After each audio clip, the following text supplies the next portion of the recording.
Bonjour, bienvenue sur Mediapart. Il y a 50 ans, en 1975, la France adoptait les premières lois sur le handicap. Il y a 20 ans, en 2005, était votée une loi pour l'égalité des droits et des chances, la participation et la citoyenneté des personnes handicapées. Il y a un an, les para-athlètes ont été célébrés lors des Jeux de Paris. Pourtant, au quotidien, à l'école, au travail, dans leur prise en charge, l'accompagnement, la prise en compte de leurs droits, les millions de personnes non valides en France vivent ce qu'il faut bien continuer d'appeler encore une véritable ségrégation, c'est le titre de notre émission, dans une société encore largement validiste. Aujourd'hui, ils et elles ont la parole sur Mediapart pour raconter ce quotidien, leur colère, les failles institutionnelles béantes, pour dire aussi que ce n'est pas juste un changement de regard, c'est-à-dire on nous parle souvent du changement de regard sur les personnes handicapées qui est nécessaire, mais en fait une véritable révolution pour obtenir l'égalité. Car analyser la société en partant des expériences des personnes en situation de handicap, l'analyser du point de vue donc des non-valides, c'est aussi la questionner profondément et contribuer à la faire progresser pour toutes et tous. Bienvenue, c'est À l'air libre, l'émission en accès libre de Mediapart.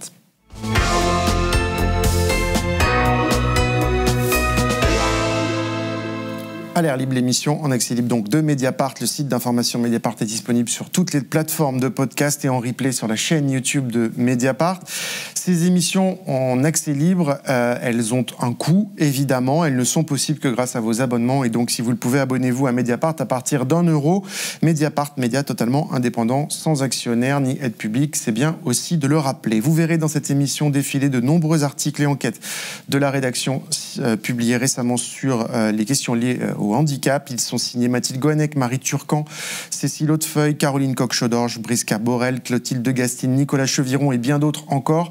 Enquête accessible à condition d'être abonné, donc lisez-les et découvrez-les si vous pouvez. Avec moi, Marie Turcan, salut. Tu es journaliste au pôle société de Mediapart, tu couvres les sujets liés aux discriminations, donc parmi elles le validisme, c'est-à-dire les discriminations qui concernent les personnes en situation de handicap. On définira d'ailleurs ce terme tout à l'heure plus précisément dans l'émission. Et je vais vous présenter sans plus tarder mes invités, puisqu'ils ont beaucoup de choses à nous dire. Bonjour à toutes et à tous, merci d'être là. Charlotte Puiseux, bonjour. Vous êtes psychologue et docteur en philosophie, membre actif du collectif Handiféministe Les Dévalideuses, autrice de Chair et de fer, vivre et lutter dans une société validiste, publié aux éditions La Découverte en 2022. C'est un livre à la fois autobiographique, aussi un livre manifeste, qui est votre livre et finalement un livre de voix collective d'une certaine façon, puisque vous portez d'autres voix aussi. Vous écrivez: plus que nos corps et nos esprits, ce sont les structures sociales qui entravent nos vies, loin des approches médicales ou du regard condescendant ou du regard condescendant, j'ai envie de dire, qui reste encore très prégnant dans les représentations, dans les discours des politiques, des médias, produits sur les personnes en situation de handicap. Vous encouragez les personnes handicapées à, je cite, se réapproprier leur histoire, faire de leurs identités des outils de lutte pour l'émancipation et des sources de fierté. Mariella, bonjour. Bonjour. Vous vivez à Brétigny-sur-Orge, dans l'Essonne. Vous êtes la mère d'un enfant autiste de 12 ans. Mathilde Goannec a récemment raconté votre histoire sur Mediapart, l'histoire de la réalité des obstacles rencontrés par votre famille, mais nombre de familles aussi, du point de vue de l'inclusion à l'école, ce qu'on appelle l'inclusion à l'école, puisque depuis 20 ans, l'école doit être inclusive, ça c'est la loi. Et puis il y a la réalité, vous allez nous en parler. Ibrahima, bonjour. Bonjour. Vous êtes représentant du personnel d'une entreprise adaptée près de Grenoble. C'est une entreprise qui emploie donc des travailleurs reconnus handicapés. Khadija Zerouali, notre collègue de Mediapart, a raconté votre bataille, celle aussi de vos collègues, dans cette entreprise qui fait pression sur ces syndicalistes, qui a eu quelques problèmes avec la justice récemment concernant différents salariés. Vous êtes représentant de la CGT, c'est votre cas, vous avez eu ces difficultés, vous nous raconterez, on parlera du coup de ce secteur des entreprises d'insertion. Adèle Merle, bonjour. Bonjour. Vous êtes sociologue, doctorante à l'Institut de recherche interdisciplinaire en sciences sociales de l'Université Paris-Dauphine. Vous êtes spécialiste des questions qui tournent autour des conditions de vie, et notamment de la précarité des personnes en situation de handicap. Signalons que Charlotte Parmentier-Lecocq, ministre déléguée chargée des personnes en situation de handicap, avait été invitée pour cette émission pour discuter avec vous et débattre, notamment avec vous, Charlotte Puiseux. Elle a décliné pour des raisons d'agenda, nous a dit son cabinet dont acte. Adèle et Charlotte, j'ai peut-être une première question pour vous, pour situer les choses et se rendre compte finalement de l'importance sociale de la réalité du handicap. On parle de millions de Françaises et de Français, mais de combien de personnes parle-t-on en réalité, sachant qu'il y a aussi un halo autour des personnes handicapées qui sont les aidants, les proches, les accompagnants. Comment, pour faire comprendre aux gens qui nous regardent, comment quantifier cette réalité sociale, Charlotte Puiseux?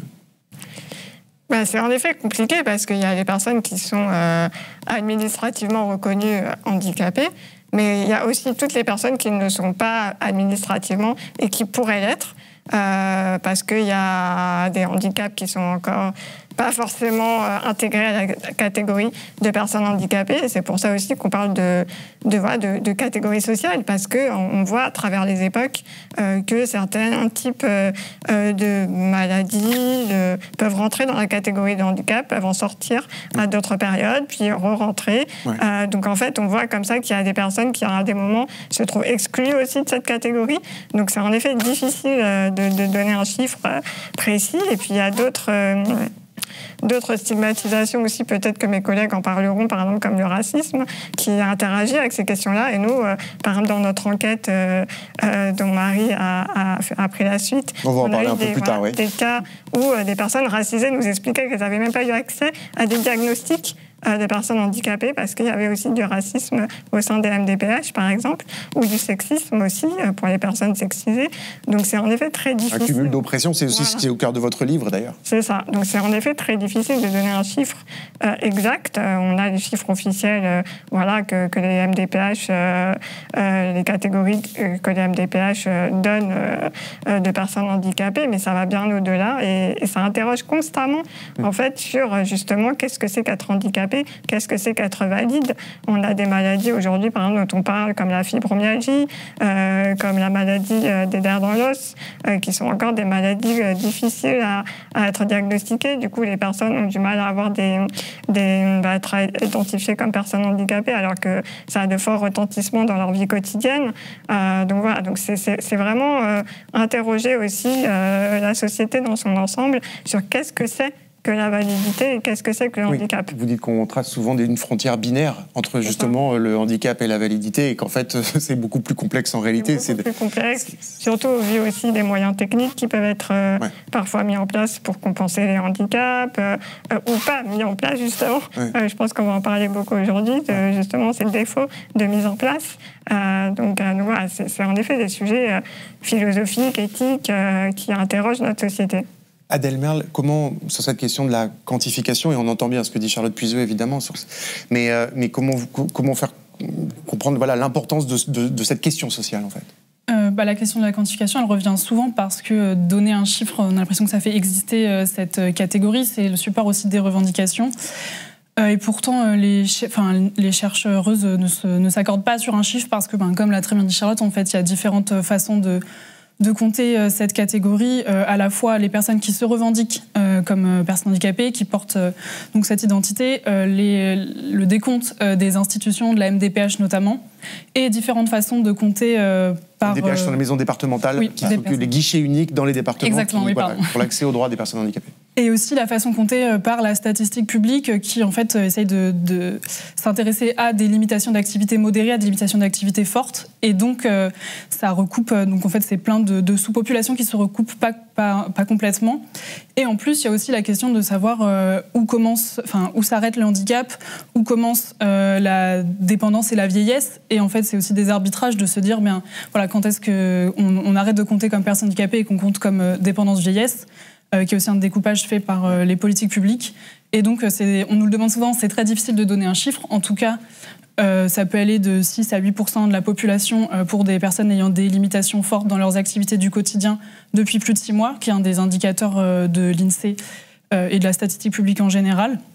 Mais comme vous l'avez dit, ça s'étend si on compte les aidants, des personnes qui ont des limitations modérées ou des personnes aussi dont les maladies ne sont pas encore reconnues et qui elles-mêmes ne pourraient ne pas s'identifier comme relevant de cette catégorie.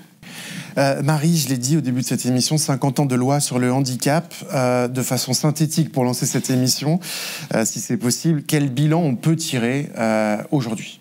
Je vais vous résumer 50 années en 1 minute 30 top chrono. Non, ce qu'on a remarqué, c'est quand même, avant les années 75, il y a quand même eu ce mouvement de la fin des années 60 qui a visé à un peu humaniser enfin les personnes handicapées qui étaient jusque-là un peu vraiment invisibles, comme si on n'y avait jamais pensé. Et puis, donc il y a la loi de 75 qui, elle, se basait plutôt sur une notion de solidarité. Donc il y avait cette notion solidarité / charité / un peu une notion de pitié en finale, et la nouvelle loi 25 ans plus tard, elle est venue apporter quelque chose qui tient plus de l'inclusion et d'essayer de redonner un peu voix au chapitre aux personnes concernées. Alors ça, c'est un peu, je veux pas parler du coup à votre place et potentiellement vous me direz si je me trompe. On va poursuivre la parole après. Mais c'est vrai que ce qui est intéressant, c'est que dans les termes, moi j'ai l'impression que tout y est en fait. On va redonner voix au chapitre, on va empouvoirer, on va inclure, ça va être génial. Et en fait, ce qu'on remarque là aujourd'hui, c'est un peu les limites de la sémantique. C'est qu'en fait, sémantiquement, on a fait des choses. On alloue aujourd'hui la PCH, des aides financières. C'est quoi la PCH, Marie ? C'est une prestation de compensation handicap qui permet d'avoir accès à une certaine somme d'argent ou qui permet ensuite d'employer des personnes ou bien de recevoir des auxiliaires de vie et qui permet d'avoir des accompagnements qui aident. Mais je pense encore une fois que vous pourrez mieux en parler que moi. Et ensuite, donc aujourd'hui, là, on se retrouve maintenant. Et ça, c'était un petit truc que j'ai mis en capture d'écran, si on peut peut-être l'afficher. Mais pour se dire où est-ce qu'on en est aujourd'hui, c'est quand même le ministre des Solidarités, Paul Christophe, alors assez éphémère parce qu'il n'est pas resté très longtemps. Quand il a été nommé, il n'avait pas de ministre du handicap. Le gouvernement Barnier avait décidé de ne pas en mettre. Et lui, il a fait un tweet en disant de toute façon, moi, je suis ministre des Solidarités, je me considère comme ministre en charge du handicap. Et il a parlé, j'aime appeler ça le monde extraordinaire. Et ça fait, du coup, en parlant du monde du handicap, le monde du handicap, ce serait le monde extraordinaire. Et donc, il y a quelque chose d'extrêmement infantilisant. Il plonge les deux pieds joints dans tous les clichés qu'on a sur les personnes handicapées inspirantes, géniales, elles doivent toujours avoir le sourire et faire un peu les guignols. Et du coup, tout le monde lui est tombé dessus. Et il se trouve que 2 jours plus tard, il y a eu une ministre déléguée qui a été nommée, et c'est Charlotte Parmentier-Lecocq. Qui n'est pas là aujourd'hui. Qui n'est pas là aujourd'hui. Je voudrais justement, comment vous voyez aujourd'hui, on parle de ces lois, Marie nous disait, tout y est dans les termes, mais on va parler en détail de vos histoires après, mais vous, Mariella, comment vous voyez ça quand des politiques ou des élus nous disent, le cadre existe aujourd'hui. Oui, en fait, effectivement, comment dire ça ? Le cadre existe, les droits existent, mais alors pour y accéder, c'est un combat mais incroyable en fait.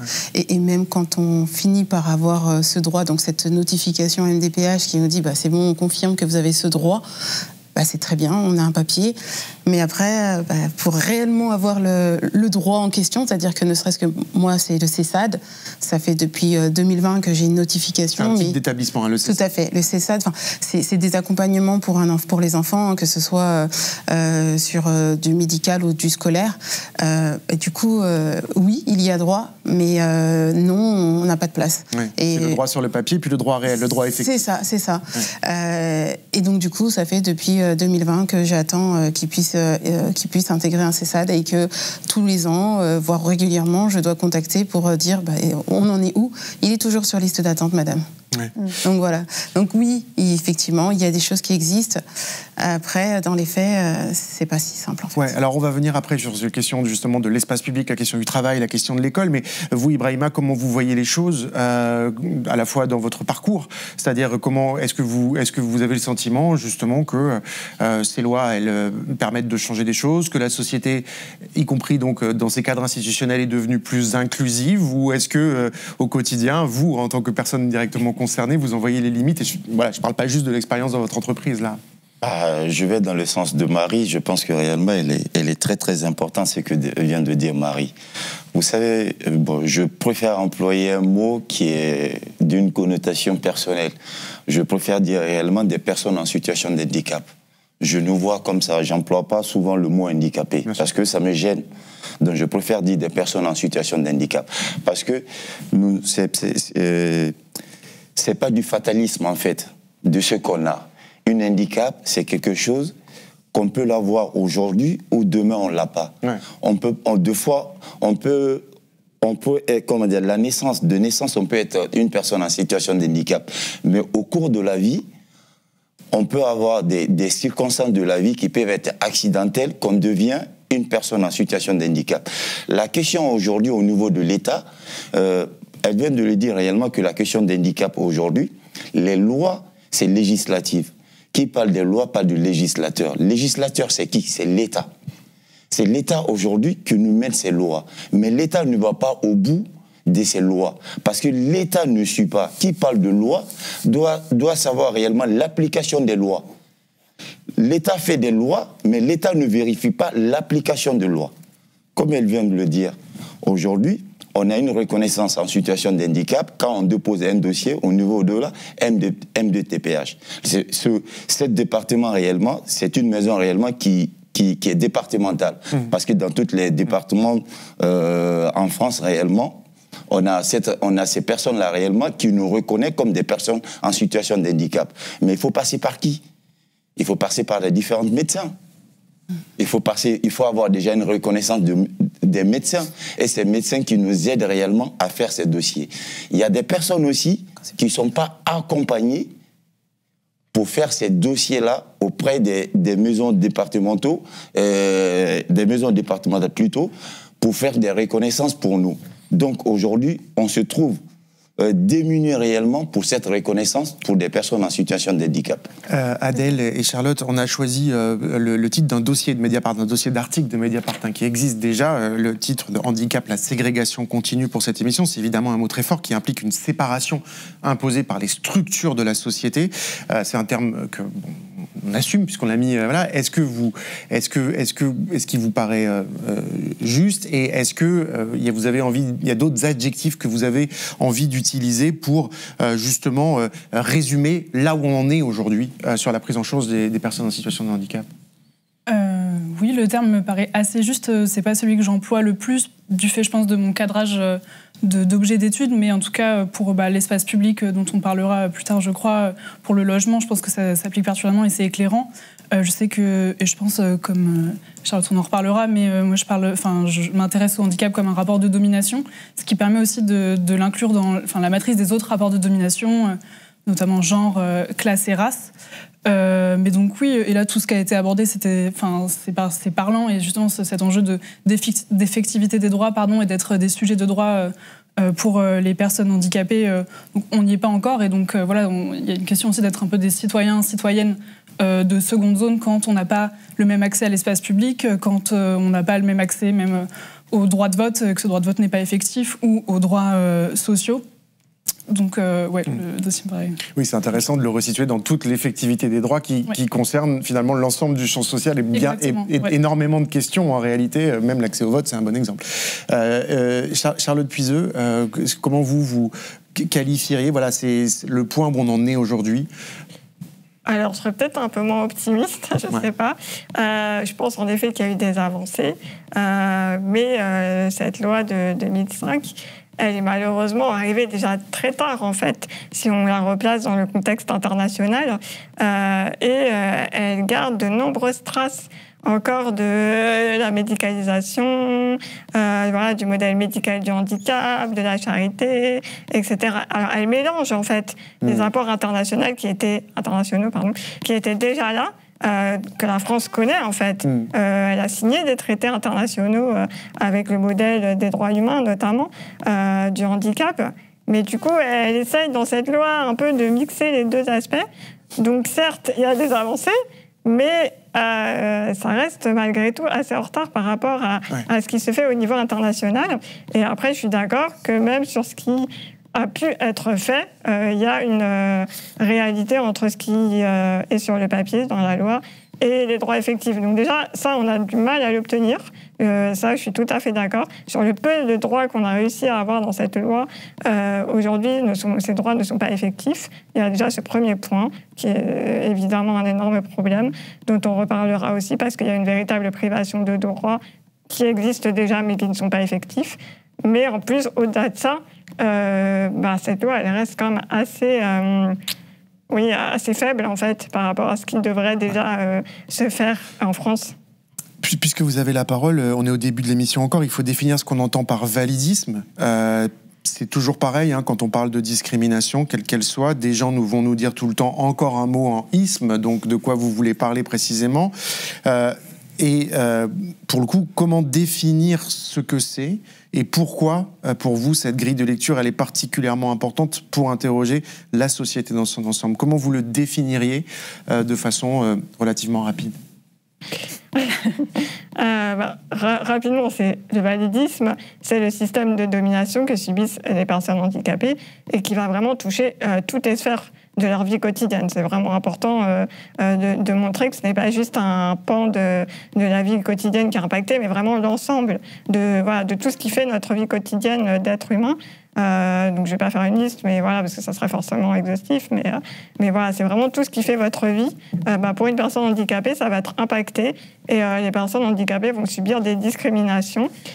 Et après, le validisme, moi, je le définis en 2 temps. C'est-à-dire qu'il y a un premier temps que j'appelle la catégorisation, donc justement comment on classe les individus entre personnes handicapées et personnes valides. Donc à partir de là, on va avoir des tests, que ce soit des tests physiques, des tests de QI, des tests psychiques, enfin voilà, qui vont couvrir comme ça l'ensemble des capacités attendues d'un être humain. À partir de ces résultats, donc qui sont des résultats issus du monde médical, donc ils vont leur donner un certain crédit aux yeux de la société, une certaine objectivité, alors que justement, si on se penche sur la question, on se rend compte que la médecine est aussi totalement validiste, elle est totalement ancrée dans notre système de pensée validiste, donc en fait, ces résultats ne sont pas du tout objectifs. Mais à partir de ces résultats, on va faire un deuxième temps qui s'appelle la hiérarchisation. Et là, on rentre vraiment dans le cœur du validisme, parce qu'à partir de ces 2 catégories qu'on aura mises en place, donc personnes handicapées, personnes valides, on va estimer qu'une catégorie a plus de valeur que l'autre. Et on va rentrer dans ce qu'on appelle la hiérarchisation des vies. Et là, clairement, on a des exemples assez flagrants, qu'on pense à la pandémie du Covid, avec le tri dans les hôpitaux. On pense à la loi fin de vie qui a été votée, qui n'a pas été votée, mais qui a été proposée ces dernières semaines. Pour nous, des valideuses, ça rentre vraiment dans cette idée de hiérarchiser les vies et de considérer profondément que la vie des personnes handicapées a moins de valeur que celle des personnes valides. Et ça, c'est vraiment une idée qui va être partout dans la société, y compris chez les personnes handicapées qui vont intégrer cette idée. Et pour bien comprendre, à l'opposé évidemment de tout ce que vous décrivez, ce que vous proposez, ce que vous avancez, vous n'êtes pas la seule évidemment, mais c'est un monde où la question se pose juste de la question de permettre à chacun et à chacune de vivre sa vie de la meilleure des façons. Et donc c'est finalement doivent être données à cette personne la possibilité de vivre sa vie. C'est ça que vous défendez au fond finalement. Nous, on estime bien sûr que la valeur d'une vie ne doit pas dépendre des capacités telles qu'elles sont lues par une grille validiste, à savoir un individu ne doit pas forcément marcher, voir, entendre, avoir une intelligence qui rentre dans les cases des tests QI pour vivre et pour avoir des droits, pour être un sujet de droit, comme on disait, et pour pouvoir s'épanouir, en fait. Et pour ça, il faut vraiment, en effet, que la société lui en donne les moyens. Et pour nous, c'est une priorité politique. Et en fait, le validisme, c'est ça aussi. C'est qu'en fait, dans nos sociétés, les priorités politiques ne sont pas données à l'épanouissement des personnes dites handicapées. Et clairement, leur situation de discrimination est avant tout le fruit de choix politiques que nous, on veut changer. Alors, il y a évidemment, vous parliez de la vie quotidienne et du quotidien. Je pense qu'on peut commencer par évidemment la question qui se pose, c'est l'accès à l'espace public, parce que on a publié par exemple une enquête de Cécile Hautefeuille avant les JO sur la ville de Paris, et à travers ce reportage, elle listait tous ces éléments très quotidiens qui sont non seulement quotidiens, mais en fait plus que quotidiens, c'est-à-dire qu'ils peuvent être avec différentes occurrences plusieurs fois dans la journée et qui ont des impacts très concrets. La voirie, les obstacles sur les trottoirs, l'accessibilité du métro. Vous parliez des exemples européens, au contraire de Barcelone ou de Tokyo, où toutes les lignes sont accessibles. C'est pas le cas du tout à Paris. L'accès au bus, le train, il faut arriver 25 minutes avant dans les trains franciliens, sans quoi la SNCF n'est pas tenue de vous prendre en charge. Les taxis qui refusent les personnes en situation de handicap en 2024, un champion paralympique, Timothée Adolphe, en a fait les frais. Il avait filmé ça. L'accès au cabinet des médecins, vous en parliez, qui revient très souvent. C'est ça qui est important, c'est que c'est, je l'ai dit, une violence quotidienne, mais dont l'expérience se renouvelle constamment. Je ne sais pas qui veut répondre là-dessus sur Ibrahima, à vous, voilà, comment... Mais on parle de législateur, parce que quand le législateur met des lois, il va falloir réellement... On peut le faire. On peut le faire si on veut, quoi. Voilà, on peut le faire. Mais parfois, pourquoi il n'y a pas de sanctions? Pourquoi on ne change pas l'urbanisme où les règles ne sont pas plus claires? C'est ça que vous dites?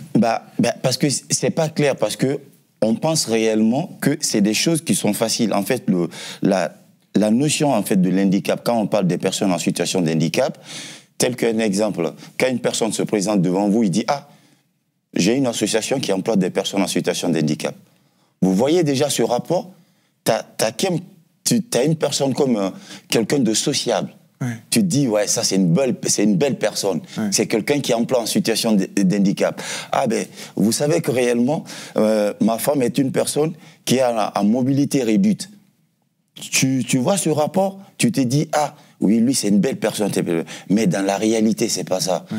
Pourquoi l'État aujourd'hui, elle vient de le dire, que la loi a changé sur beaucoup de choses, mais l'État ne va pas au bout des choses. Aujourd'hui, les personnes en situation de handicap, on a besoin d'avoir l'accessibilité réellement sur des transports. Mais ils ont les moyens, pourquoi ils ne le font pas? Ouais. Pourquoi? Adèle, sur cette question d'expérience qui se renouvelle constamment dans l'espace public. Oui, à partir des entretiens que j'ai pu faire au cours de mes recherches, c'est vraiment une expérience répétée qui finit du coup par limiter, les personnes se censurent et limitent leur sortie par peur de ne pas pouvoir rentrer chez elles, par peur de se retrouver donc coincées dans l'espace public, aussi être victimes de violences. Et sur ça, donc, Paris, c'est connu et ça a été flagrant au moment des Jeux Olympiques et Paralympiques, ce manque d'accessibilité, mais les zones rurales aussi...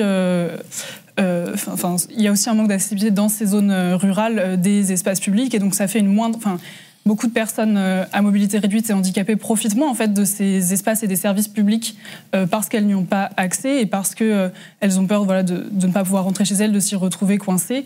Et il y a aussi un enjeu donc, de toutes ces lois, donc la loi 2005, il y a quand même eu un recul, notamment acté par la loi Elan en 2018, avec un recul des engagements à l'accessibilité du bâti, donc qui souligne que là, il n'y a pas d'efforts qui sont faits et davantage des enjeux économiques et de marché que en fait, l'intérêt pour l'accessibilité. Dans les réactions politiques, moi je trouvais qu'il y avait quelque chose d'assez surprenant dans le discours et le dialogue. C'est toujours le champ lexical de on va faire mieux, promis on va faire mieux. Mais par contre, quand il s'agit de refaire entièrement le métro, Valérie Pécresse a utilisé des mots très forts du champ de l'impossible. C'était quasiment comme si on lui demandait quelque chose de démesuré. Vous vous rendez compte, ça va coûter 10 milliards, 15 milliards. Oui, mais en fait, quand il s'agit de dépenser des milliards pour organiser les JO à Paris, tout le monde se dit ouais, ça va coûter des milliards, mais ça va être chouette, ça va être positif, on va avoir un changement. Et donc, même dans le discours et la sémantique qui est utilisée par les personnalités politiques, on se rend compte que ça infuse le fait que, ouais, peut-être que les personnes en situation de handicap, elles en demandent un peu trop, quoi. Ça va quand même coûter très cher. Mariella. Ça me fait penser exactement à une intervention à l'Assemblée nationale où justement on parlait de l'inclusion pour les enfants et des problèmes, des manques de moyens. Et ça a été balayé, mais même pas en 2-3 minutes, avec des chiffres de l'ordre. Écoutez, quand on parle de 2 millions et qu'on passe de 2 millions à 4 millions, si, il y a eu les moyens. Hein. Mais qu'est-ce que vous me dites, en fait? Nous, en tant que parents, on voit au quotidien qu'il manque des AESH, qu'on a des enseignantes qui sont en difficulté parce que justement, il n'y a pas ce qu'il faut pour accompagner les enfants. Et quand on vous énonce ces choses qui sont du coup plutôt humains, vous nous dites, si on a augmenté le chiffre, c'est bon, merci beaucoup. Oui. Mais c'est pas entendable en fait. Charlotte Puiseux, il faut quand même signaler, parce qu'on parlait des exemples européens, et dans des sociétés qui, par ailleurs, sont même beaucoup plus libérales que la France, je veux dire, il y a parfois, on parlait du Japon, par exemple, ou dans d'autres endroits, les choses sont faites. C'est-à-dire, en 2023, le Conseil de l'Europe a dénoncé la violation des droits des personnes en situation de handicap par l'État français. Donc, c'est ce lien entre la question du handicap et une approche sur les droits de l'homme qui n'est pas faite et qui n'est pas traduite dans l'espace public. Il y a d'autres pays qui le font et des pays qui ont aussi des contraintes économiques. Donc ça se fait ailleurs. Mais par exemple, la question de la loi Elan, moi je la trouve vraiment frappante parce qu'en fait, c'est une loi qui, clairement, continue de fabriquer de la discrimination. C'est-à-dire qu'aujourd'hui, on estime que des bâtiments qui vont être construits, ou qui ne le sont pas encore, qui vont l'être, donc des bâtiments qui vont être neufs, n'ont pas l'obligation d'être 100% accessibles. Donc là, on parle vraiment de ce qui se fait aujourd'hui. On ne parle pas de bâtiments anciens qu'il faudrait aménager. Donc on se met encore plus en violation de la question des droits humains. Il y a une enquête de la Banque mondiale qui stipulait qu'en fait, quand on prenait en compte l'accessibilité, justement, dès le début d'une construction, ça ne dépassait pas, je crois, 2% du coût du bâtiment. Alors que quand on devait rendre un bâtiment déjà existant accessible, là, c'était beaucoup plus cher. Donc en fait, on voit même économiquement le non-sens que ça représente. Marie, on va avancer un petit peu, et puis Ibrahima avec Yanis Angle, vous avez publié récemment une enquête sur les violences administratives que vivent les personnes handicapées. Vous pouvez la lire sur Mediapart. Alors ça concerne donc les fameuses MDPH, les maisons départementales des personnes handicapées, dont on a déjà beaucoup parlé. Tu vas, Marie, nous rappeler leur rôle et surtout nous dire ce qu'a mettait en lumière cette enquête. Alors surtout, c'est une enquête qui n'aurait pas pu avoir lieu sans le travail des valideuses qui ont, pendant un an, lancé un grand questionnaire sur les violences administratives faites par ces guichets administratifs qui ont été créés à la base dans un but de simplification qui était, en fait, c'est trop compliqué de demander des droits, c'est trop compliqué de savoir un peu ce à quoi j'ai le droit en tant que personne handicapée, donc on va mettre ces guichets uniques au niveau des départements et puis ce sera plus simple. Bon, il se trouve que dans la réalité, ils ont été rapidement engorgés parce qu'ils doivent à la fois pouvoir donner des droits et pouvoir allouer, donc traiter beaucoup de dossiers, mais aussi être des portails d'informations, enfin apporter des conseils, des choses comme ça. Évidemment, en termes de nombre, les départements sont pas du tout assez staffés pour le faire, mais c'est des violences administratives qui sont très discrètes. Déjà, pour être très honnête, MDPH, c'est pas très sexy. Le mot, personne le comprend vraiment quand on n'est pas concerné. C'est très compliqué de faire comprendre aux gens, et même, on parle souvent des coulisses des enquêtes de Mediapart, mais c'est vrai que c'était même une question pour nous de comment est-ce qu'on allait réussir à faire vraiment comprendre que c'était extrêmement important. Alors que ça concerne quand même Alors que ça concerne des millions et des millions de personnes, et que là, notamment, du coup, on avait ce travail des dévalideuses qui ont recueilli plus de 500 témoignages. Donc 500 témoignages, c'est énorme. On s'est retrouvés, mais c'était vertigineux. On s'est retrouvés face à ça, et en plus, elles ont proposé de refaire un tri en recontactant les personnes, en leur demandant si c'était possible qu'on aille nous les recontacter. Au final, avec Yanis, on en a recontacté une quinzaine, on a fouillé une dizaine de témoignages, dont celui de Charlotte, que vous pouvez lire, parce que c'est toujours pareil aussi. En fait, pour faire comprendre les choses, il faut parfois aller dans les extrêmes les plus graves. Et Charlotte a raconté son histoire où par des dossiers administratifs bloqués et des lenteurs, vous vous êtes retrouvés pendant 2 mois sans aucune finance pour pouvoir financer vos aidants. Désolée, du coup, je parle un peu à votre place, c'est un peu bizarre. Mais ce qu'on a montré, du coup, c'est qu'on a sorti 2 articles. Un sur les personnes qui subissent ces violences administratives, la souffrance que c'est, les dossiers, la lenteur, et aussi les différences. On peut même parler de violences psychologiques, en fait. Il y avait énormément de violences psychologiques, des gens qui étaient en souffrance, des gens qui en viennent à plus reconnaître même dans cette violence-là, parce qu'en fait, elles se sentent tellement démunies qu'il y a une espèce de rage qui naît, alors qu'on ne se rend même pas compte qu'on était capable de ça, quoi. Et de l'autre côté, un article qu'on a sorti sur les personnes qui travaillent dans ces maisons départementales, qui n'ont pas des maisons, d'ailleurs, avec aussi des interviews de personnes, notamment la chef de la MDPH Gironde, qui a accepté de nous parler et d'expliquer que depuis quelques années, il y a eu beaucoup plus de droits droits ouverts, que ces dernières années, vraiment, il y a une meilleure reconnaissance et une meilleure dotation, mais que, comme vous le disiez, Mariella, à la fin, une fois que les personnes reçoivent leurs droits, en fait, derrière, si ça ne suit pas, le droit est complètement ineffectif. Avec 65% des répondants qui considèrent avoir vécu un sentiment d'humiliation et une perte de confiance en eux à l'occasion de leur demande de droit à MDPH, donc c'est absolument considérable sur ces 500 témoignages.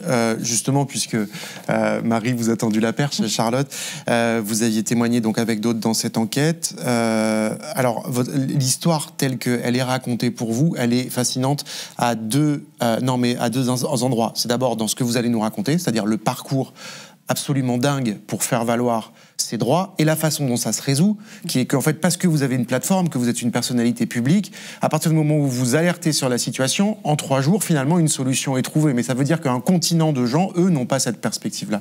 Donc racontez-nous, voilà, un petit peu justement ce parcours pour faire accès à ces droits et comment il rejoint finalement l'expérience de plein d'autres gens. C'est ça, c'est qu'après, mon histoire, malheureusement, elle est banale, en fait, j'ai envie de dire. Parce que, en fait, mon histoire, c'est de la privation de droits, comme on disait tout à l'heure. Sauf que moi, je connais un minimum mes droits, donc j'ai pu aussi tenir tête, en fait, à la MDPH avec des articles de loi à la clé en disant, non, là, en fait, vous n'avez pas le droit de faire ça. Et ça dure des mois. Ça dure des mois. Et du coup, mais je sais que c'est beaucoup de personnes en situation de handicap n'ont pas accès à ces lois, n'ont pas ces connaissances juridiques. Donc en fait, je n'ose même pas imaginer ce qui leur arrive. Mais ce qu'on a voulu faire en travaillant avec Marie et en sortant ces articles, c'est déjà montrer que les lois, en fait, n'étaient pas respectées au sein des MDPH, qu'il y avait vraiment une silenciation, en fait, sur ce qui s'y passait aussi, parce que c'est quand même des antennes des conseils départementaux, donc il y a quand même des politiques, des personnalités politiques dans ces conseils départementaux qui sont censés savoir un minimum ce qui se passe dans les MDPH. Donc, en fait, ça se fait dans le plus grand silence, la privation de droits pour les personnes handicapées. Et nous, dans les témoignages qu'on a reçus, on a eu des histoires, mais vraiment horrible. Enfin, on a eu des proches qui ont témoigné du suicide de leurs proches face aux pressions MDPH. On a eu des personnes qui se sont retrouvées à la rue. Enfin, vraiment, il y a plus de 80% des témoignants qui estiment que les MDPH font tout pour les priver de leurs droits. Justement, 75%, je crois, estiment que leur lien avec la MDPH a considérablement affecté leur santé mentale. Donc c'est vraiment, moi j'appelle ça un scandale humanitaire en fait, ce qui se passe dans les MDPH. Et encore une fois, ça se fait dans la plus grande indifférence. Ouais. C'est là où, et après je donne la parole à Mariella Ibrahima que je vois acquiescer, mais c'est là où Adèle se cumulent justement toutes les oppressions dont on a parlé. C'est-à-dire que évidemment, si on n'a pas beaucoup de ressources économiques, déjà c'est plus difficile de mener ce combat. C'est pas juste la question des connaissances juridiques, et si on n'est pas accompagné en plus, etc. Et c'est là où ça se cumule en fait. Oui, ça rejoint ce que tu disais. Donc, pareil, entre l'enquête que vous avez pu mener et puis mes entretiens, il y avait à la fois cette idée, le champ de lexical de la lutte, parcours du combattant, il a fallu se débattre, il a fallu lutter, et donc pour ça, il faut des ressources. Nous, voilà, en sociologie, on parle de tout ce travail administratif, voire même ce fardeau administratif, qui montre qu'il faut du temps, des ressources, des connaissances, des ressources aussi matérielles, et puis aussi, ça souligne que c'est un travail qui incombe souvent aux femmes, aux mères, et donc voilà, c'est une répartition encore genrée de ce travail.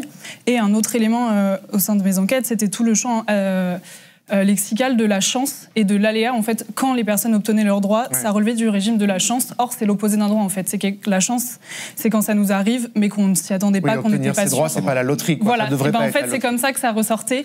Ça veut dire qu'en fait, c'est des ressources sur lesquelles on ne peut pas compter. On peut pas compter ni matériellement, ni symboliquement. Et donc, s'ensuit une dégradation aussi statutaire du sentiment de ces droits. Mais vas-y. Je vous voyais acquiescer beaucoup. Parce que c'est exactement ça. Vous dites les mots exacts. C'est-à-dire que en tant que maman, quand on parle, même quand on se regroupe pour en discuter ou des choses comme ça, souvent on reçoit, on réussit à avoir cette notification et on se dit waouh, ça y est, j'ai réussi, comme si c'était le Saint Graal. C'est ce que j'ai dit souvent d'ailleurs. Et puis après, on me dit alors vous avez la notification, par exemple Ulysse, donc les accueils pour les écoles, dans des écoles un peu spécialisées pour les enfants en situation de handicap. Et Et puis après, on me dit, oui, mais par contre, alors vous êtes 100 sur la liste d'attente et il y a 10 places. D'accord. Et puis après, du coup, on mène un autre combat de se dire, qu'est-ce qu'on fait comme stratégie pour que justement, ils puissent avoir une place. Donc, moi, j'ai eu de la chance. Pour l'école, il n'a pas pu avoir une place, mais pour le collège, il a pu avoir sa place. Et j'en ai pleuré. J'en ai pleuré en me disant, ça y est, j'ai eu ma chance, on a notre chance, on a eu notre place. Parce que c'est aussi une logique d'atomisation des individus, alors que c'est ça qui est assez intéressant dans ce que vous dites, Mariella. C'est-à-dire qu'en fait, du coup, les gens vont se poser la question, moi, il faut que mon fils, il accède. Oui. Et des stratégies, pour être honnête, parce qu'on en est à là. C'est l'institution qui amène à, justement... C'est ça. Il y a tellement peu de place, et c'est tellement un besoin indispensable pour son enfant, qu'on en est à réfléchir à comment on peut faire pour que il puisse avoir cette place, parce que limite c'est lui ou personne, c'est lui ou voilà. On veut que ce soit lui. Ibrahima, vous avez eu affaire au MDPH, vous avez eu affaire au MDPH? Oui, on a eu affaire parce que chez nous réellement on est des salariés en situation de handicap, mais sur l'insertion du milieu professionnel. Mais je pense que comme nous tous nous savons, c'est des combats réellement que nous menons. Il faut avoir réellement des gens qui peuvent vous accompagner. Je vous donne un exemple. Avant, au niveau de la notification, elle a été faite pour 5 ans. Nous, dans le milieu, l'insertion. Donc, on s'est battu. Donc, la notification, la reconnaissance, vous voulez dire, voilà. Personne en situation d'handicap, mais sur l'insertion dans le milieu du travail. C'était 5 ans, mais aujourd'hui, on s'est battu réellement que c'est devenu illimité. OK. Mais il y a un autre cas aussi auquel je peux défendre un peu la maison départementale par rapport à ça. Parce que nous sommes une entreprise en situation qui emploie des personnes en situation de handicap. Mais qui parle des personnes en situation de handicap, c'est des gens, parfois, qui ont des difficultés à remplir les dossiers. Tel que nous, dans mon entreprise, on avait une personne réellement qui était une assistante de direction qui remplissait tous les dossiers. Tous les dossiers qui partaient aux maisons départementales étaient validés sur le coup. Mais quand il y a eu un changement réellement de direction, aujourd'hui, nous avons 3 assistants de direction, mais qui ne font pas leur taf. Donc nous, les salariés qui sont en situation de handicap, on nous dit d'aller remplir le dossier. Mais nous n'avons pas une certaine connaissance comme X et Y. Voilà, et là, ça devient très lourd et très pénible. Ouais. On fait des erreurs, tandis que la maison départementale fait des mois au lieu d'ouvrir déjà le dossier. Au moment où que ça arrive, sous la notification ou bien la procédure d'étude de dossier, on trouve qu'il y a plein d'erreurs et puis les salariés se font récaler. Donc voilà. Il y a ce cas aussi. Mariella, oui. Oui, parce que effectivement, il y a aussi cette notion de savoir faire les demandes, savoir les faire au bon moment aussi, parce que c'est pareil, avec, comme on disait, il y a un délai de traitement, notamment, effectivement, la MDPH. Charlotte, vous racontez dans l'article, vous l'avez commencé 1 an avant pour être bien sur le dossier. Ça fait partie des manquements de droit, c'est-à-dire que dans la loi, c'est écrit que la MDPH doit donner une réponse sous 4 mois. Oui, non. C'est totalement, voilà. Il y a peu de MDPH qui respectent cette loi. Mariella, parlons de l'école, puisque la loi de 2005 avait instauré, on peut dire, une sorte de nouveau paradigme. C'est à l'école de s'adapter aux besoins spécifiques des enfants en situation de handicap et pas l'inverse. Donc c'était l'ambition d'une école, je cite, inclusive. Aujourd'hui, 500 000 enfants sont scolarisés en milieu, on va dire, entre guillemets, ordinaire. C'est 4 fois plus qu'il y a 20 ans, mais très peu profitent d'une école à plein temps et certains en restent même exclus. Tous les ans, on voit bien en septembre ces enfants en situation de handicap qui n'ont pas d'AESH. Vous avez parlé de personnes accompagnantes pour les accompagner. Mariella, à vous, avec d'autres familles de Brétigny-sur-Orge, dans l'Essonne, vous vous battez chaque jour parce que cette réalité, vous l'avez expérimentée. Je l'ai dit, vous avez donc un fils autiste et finalement faire en sorte qu'il ait une scolarité suivie, c'est un combat quotidien. Est-ce que vous pouvez nous décrire justement, même si c'est compliqué puisque c'est tous les jours et c'est y compris des détails dont on parlait tout à l'heure, qui sont autant de violences. Donc racontez-nous les obstacles auxquels vous êtes confrontés au quotidien.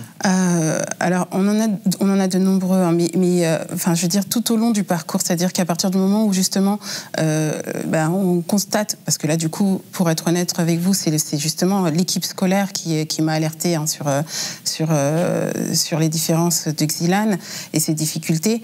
Quand il est rentré en première année de maternelle, on se retrouve avec une équipe qui veut prendre rendez-vous avec vous et qui veut vous expliquer des choses, mais qui n'a pas les moyens, en fait, parce qu'ils ne sont pas médecins, de vous dire, on pense que vous devez aller vers un psychologue pour votre enfant ou quelque chose comme ça. Donc ils vous accueillent et on se retrouve en réunion et ils essayent de vous dire des faits et elles ont été top. Franchement, c'est une très bonne école et je les remercie encore aujourd'hui, mais ils le savent déjà. Mais qui vous décrivent des faits et on s'effondre parce qu'on comprend qu'il y a quelque chose qui ne va pas, parce que c'est en plus une difficulté et pour elle et pour nous. Et pour l'enfant, surtout mon fils, que du coup on constate comme ça. Et puis après, du coup, on nous dit juste, allez consulter. Et moi, je me retrouve, je rentre chez moi et je dois aller consulter avec mon fils et je ne sais pas ce qui se passe et je suis juste effondrée déjà. On poursuit. J'ai réussi à avoir du coup un CMP, à avoir une certaine forme d'accompagnement. On fait des dossiers, on fait des choses et on obtient par exemple une AESH et il a une AESH en classe. Elle tombe malade. Ça, c'est les accompagnantes. Exactement. Voilà, tout à fait. On sait que c'est indispensable pour lui parce que du coup, il a besoin d'être recentré à chaque fois et d'être apaisé ou même de pouvoir sortir du cours de temps en temps pour justement décompresser. Et à un moment donné, elle tombe malade et je fais une rentrée et je découvre qu'il n'y a pas d'AESH. Je demande pourquoi. Et on m'explique, oui, alors, elle est malade, et on a essayé de demander au département de la remplacer parce qu'elle est malade et que ça fait plusieurs fois qu'elle prolonge, et ils nous disent, mais la case est pleine. Pareil, là pour le coup je ne m'effondre pas, je suis énervée comme, c'est pas possible. Je me renseigne et je contacte les personnes, je sais que j'ai une assurance juridique dont je me renseigne, mais c'est pas tous les parents qui y pensent. Et du coup, je fais la première lettre de mise en demeure. Qui fait que juste à la rentrée d'après, j'ai une AESH et ça a en fait lancé le process pour Bretigny de se dire quand vous n'avez pas d'AESH, il faut faire une lettre de mise en demeure parce que sinon on ne le savait pas en fait. Et ça vous l'avez appris individuellement mais aussi collectivement finalement. Exactement, tout à fait. Et puis après, c'est un succès de choses comme ça. C'est une accumulation de petites choses comme ça, où en fait, vous avez des documents, vous mettez en place et vous vous battez pour avoir en place des choses. Vous voulez avoir une école accessible pour un enfant autiste, donc l'école Ulysse. On vous dit, oui, mais il vous faut la notification MDPH. D'accord, mais pour avoir la notification MDPH, si vous n'avez pas de diagnostic, du coup, vous ne l'aurez pas. Ok, je demande des diagnostics, j'envoie des messages. Alors, j'ai fait un courrier à quasiment tous les hôpitaux. Alors, on me dit, non, mais là, c'est 1 an d'attente. Non, on vous refuse parce qu'on n'a pas les moyens de vous dire quand est-ce que vous pourrez avoir un rendez-vous. Enfin, voilà. Donc, du coup, j'ai dû passer par une petite structure qui faisait des diagnostics pour vraiment avoir ce diagnostic et pouvoir avoir cette notification pour ensuite pouvoir demander l'accès à cette école qui, finalement, il n'y a pas de place. Donc, ça rend assez dingue, en fait, en tant que parent. Aujourd'hui, comment ça se passe pour lui ? Alors, pour mon fils, comment ça se passe ? Il est en collège Ulysse. Il est censé avoir une AESH individuelle. Visiblement, c'est pas possible. Donc, on lui en a attribué un petit peu, mais pas complètement. Il a fait sa rentrée sans, d'ailleurs. Ça s'est pas bien passé, alors que j'avais tout fait pour qu'il puisse avoir tous les moyens qu'il fallait. On essaye, mais on sent qu'il y a plein de manques. Là, ma dernière réflexion que j'ai eue avec le collège, je leur ai envoyé un mail justement récemment pour leur dire je ne sais pas où est-ce qu'on va avec mon fils. C'est-à-dire que c'est très bien, j'ai un programme scolaire pour des enfants neurotypiques, c'est ça le terme.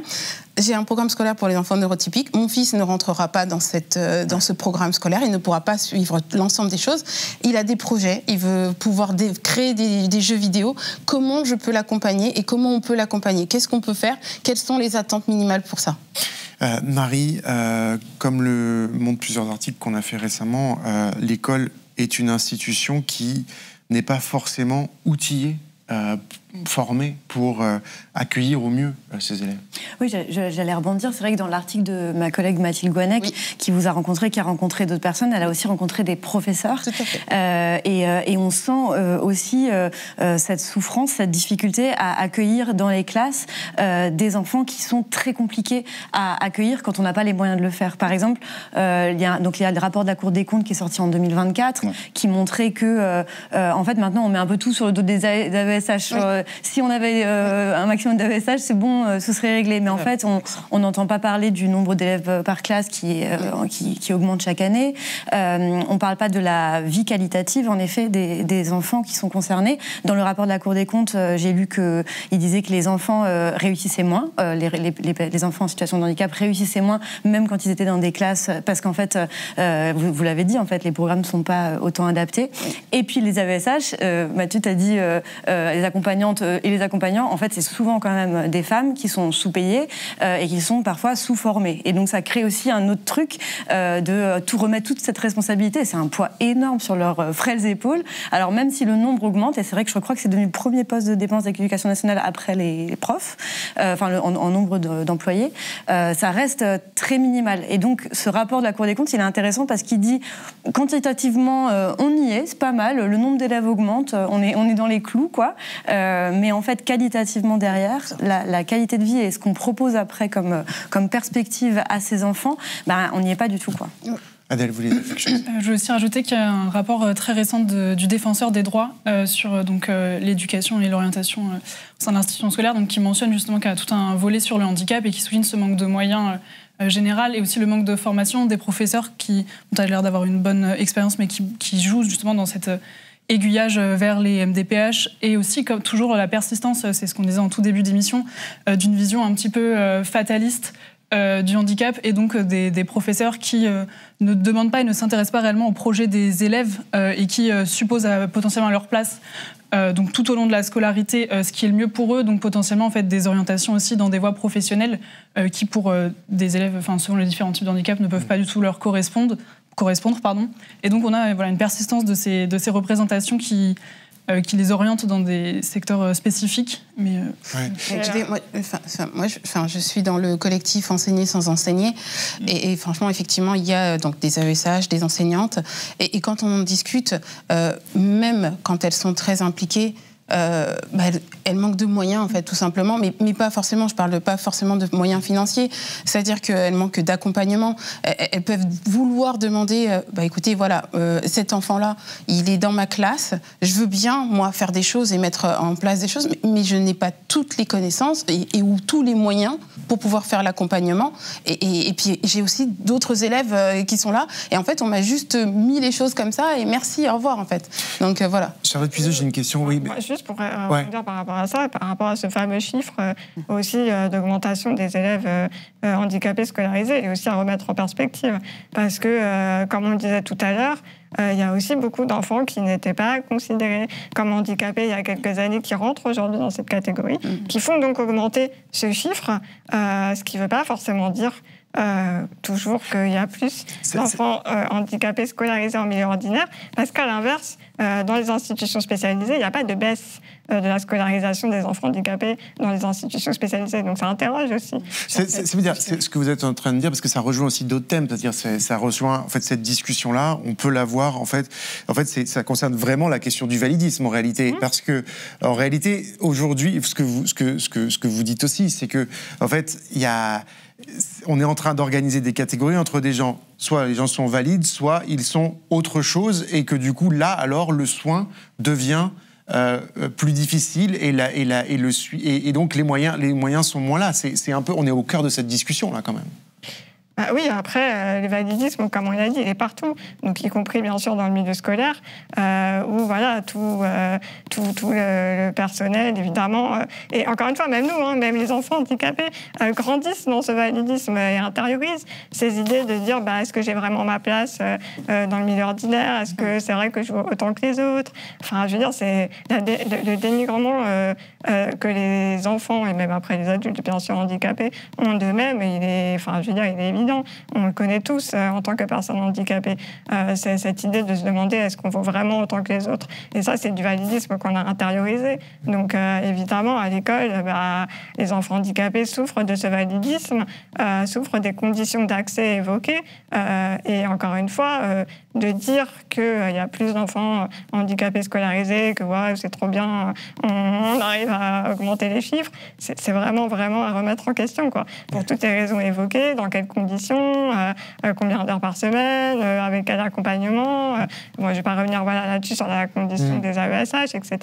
Mais aussi, qu'est-ce qui se passe dans les institutions spécialisées, qui est l'autre pan de la scolarisation des enfants handicapés. Est-ce qu'il y a une baisse de cette scolarisation en milieu spécialisé? Non, en fait. Donc, pourquoi? Parce qu'on ne l'a pas vraiment encore évoqué, peut-être on le fera à la fin, mais la question de la désinstitutionnalisation, elle est centrale. Voilà. Donc, c'est peut-être le combat antivalidiste. Ça rejoint un peu ce qu'on évoquait sur l'ONU tout à l'heure, la condamnation de la France pour le fait de ne pas considérer les droits humains, etc., etc. C'est notamment la question de l'institutionnalisation. C'est aujourd'hui, la France est condamnée par l'ONU pour sa politique institutionnelle qui est considérée comme une privation de droits humains. Donc, en fait, aujourd'hui, il n'y a même plus à débattre de savoir si l'institution c'est bien ou pas. On sait que c'est pas bien. Et la question aujourd'hui, c'est de savoir qu'est-ce qu'on fait à la place. Parce qu'évidemment, ça pose beaucoup de questions auxquelles on n'a pas toutes les réponses. Il n'y a pas des solutions clés en main. C'est un projet de société à construire. Mais il faut se lancer là-dedans. Et la France ne le fait pas du tout. Précisez-nous, pourquoi la France spécifiquement est condamnée ? Parce que justement, elle continue. Et la loi de 2005, on parlait aussi des problèmes qu'elle soulève, c'est que la loi de 2005 continue de dire on va créer des places en institution, on va faire en sorte que ces institutions perdurent, en fait. Alors que non. La politique internationale explique clairement qu'il faut un programme de désinstitutionnalisation. Il faut réfléchir à comment sortir massivement les personnes handicapées de ces institutions spécialisées. Ouais. Et ce qu'on a raconté en début d'émission sur les personnalités politiques qui ne mettent pas en œuvre les moyens de restructurer l'espace public, c'est aussi quelque chose qui nourrit cette politique d'institutionnalisation. Parce que du coup, si on ne peut pas utiliser l'espace public, on va aller là-bas. Tout est lié de toute façon, parce que ce qui se passe dans les MDPH, c'est aussi le revers de ça. C'est-à-dire que les MDPH, normalement, seraient censés nous donner les moyens de ce qu'on appelle la vie autonome. C'est-à-dire l'inverse de l'institutionnalisation. Or, justement, en nous privant de ces droits à la vie autonome, on nous dit quoi? On nous dit, alors l'institution, c'est votre seule chance, c'est votre seule possibilité, en fait. Est-ce que, j'ai une question pour donner à voir d'autres horizons, justement. Est-ce qu'il y a des pays qui ont réussi, justement, à aller un peu plus vers l'autonomisation des personnes en situation de handicap? Et qu'est-ce qu'on peut citer comme progrès, en tout cas, par rapport à la France? Oui, parce que clairement, il n'y a pas un pays parfait où tout est génial, on ne va pas se mentir. Encore une fois, c'est un projet de société complexe où on n'a pas toutes les solutions clés en main. Mais quelles sont les pistes, en tout cas? Il y a des pays, clairement, qui sont plus en avance que la France, ça, c'est sûr. Par exemple, sur l'éducation, on cite souvent l'Italie, qui a des programmes scolaires beaucoup plus adaptés aux enfants en situation de handicap. Sur l'accompagnement dans les aides humaines, etc., on a beaucoup cité les pays nordiques, avec des aides humaines beaucoup plus adaptées aux besoins de chaque personne et non institutionnalisées où on va avoir une aide humaine pour 5 résidents et encore. Donc, il y a des pays qui sont en effet beaucoup plus en avance sur ces questions. Je voudrais qu'on en vienne à la question du travail. Alors, autre champ énorme, on aborde beaucoup de champs énormes aujourd'hui dans cette émission, évidemment, mais les entreprises de 20 salariés et plus doivent légalement employer 6% de travailleurs en situation de handicap. Objectif pas atteint, c'est actuellement 4%, je crois, Marie. Et c'est par ailleurs tout un champ de l'insertion dont on parle, d'entreprises adaptées, d'autres établissements et services d'accompagnement pour le travail, les ESAT. Il y a eu un très bon livre sur les ESAT récemment paru d'enquête, et qui est tout un monde qui est très contesté aussi pour ces pratiques. Alors vous, Ibrahima, vous étiez salarié, vous êtes encore salarié et délégué CGT d'une entreprise qui s'appelle Fontaine Insertion près de Grenoble, entreprise adaptée, sous-traitant de l'industrie qui emploie 70 travailleurs reconnus handicapés, vous l'avez dit, donc pour celles et ceux qui nous regardent, une entreprise adaptée, elle reçoit des subventions de l'État contre l'engagement d'employer entre 55 et 75% de salariés porteurs de handicap. Alors, comme Redija Zerouali l'a raconté sur Mediapart il y a quelques semaines, vous êtes en train d'être licencié de cette entreprise. C'est une entreprise condamnée par le Conseil des prud'hommes pour harcèlement discriminatoire et manquement à ses obligations de santé et de prévention à votre égard et à l'écart de 2 autres salariés, récemment condamnée aussi par la Cour d'appel de Grenoble. Il y a d'autres procédures en cours. L'inspection du travail a constaté de multiples infractions au Code du travail. Qu'est-ce qui s'est passé ? Ce qui se passe dans mon entreprise, ça dépasse franchement les mots. Je pense que réellement, il y a eu un de vos confrères quand même qui ont fait une super émission par rapport à ça, dont il y a eu des journalistes infiltrés qui reflètent réellement de ce qui se passe dans mon entreprise. Et en plus, on a eu une partie quand même qui a été basée sur l'ESAT. Parce qu'il y a 2 structures. L'ESAT est différente d'une entreprise adaptée. Une entreprise adaptée, c'est des entreprises réellement dont il y a une insertion professionnelle. On a la subvention de l'État. Donc, tandis qu'une l'ESAT réellement, c'est une entreprise qui dépend du médico-social, donc qui est différent. D'accord? Donc moi, dans mon cas, dans notre entreprise adaptées, nous recevons des subventions de l'État. Mais comment sont faites ces subventions? L'État fait des aides au poste pour qu'on nous insère dans le milieu ordinaire. C'est des milieux ordinaires, des formations dites métiers, c'est-à-dire de travailler dans des grands groupes. C'est ça que fait l'État sur les aides au poste. Mais dans mon entreprise, ces aides au poste sont utilisées sous d'autres formes. Sont utilisées pour la masse salariale des personnes valides. Donc aujourd'hui, nous sommes des salariés en situation de handicap, on n'a pas de formation pour s'insérer dans le milieu ordinaire. Et aujourd'hui, nous subissons des, je peux dire, suspicions d'harcèlement. D'accord? Et il y a des conditions de travail qui sont très, très catastrophiques. Je vais donner un exemple. Les 3 dernières années, mon entreprise se retrouve réellement avec un taux AMT de 7, et quelques. C'est quoi? C'est le taux c'est une cotisation réellement que tu paies par rapport au nombre d'accidents de travail que tu engendres au niveau de la CPAM. Donc, nous, la caisse primaire d'assurance maladie. Voilà. Donc, nous, le taux, il est énorme. Il est vraiment énorme. Aujourd'hui, il y a plus de 47 procès. 47 procès contre une entreprise qui a 72 salariés. Donc, ça dépasse les mots. Et on se retrouve avec plus de 20 alertes de courrier de l'inspecteur du travail. Donc, au-delà de la situation dans votre entreprise, mais qu'est-ce que pour vous ça veut dire sur ce que ce secteur permet? Comment vous résumeriez les choses? Parce que, évidemment, on peut lire l'enquête, elle est extrêmement détaillée, il y a des choses extrêmement difficiles sur les conditions de travail. Oui. Qu'est-ce que, pour vous, ça veut dire quoi? Ok. Il y a 2 secteurs.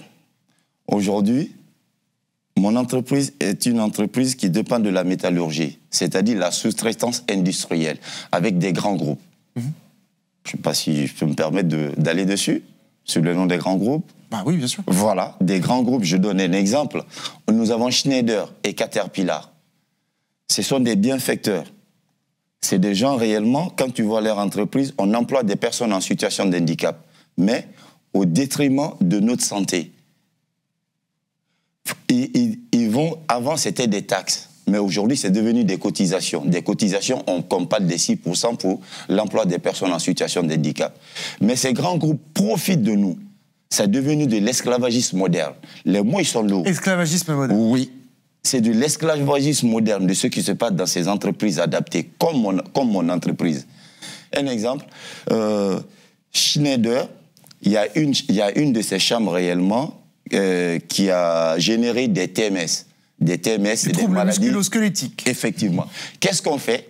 Les syndicalismes de Schneider, parce que c'est des gens qui ont des grosses voix, qui ont une revendication reconnue mondialement, qu'est-ce qu'on fait?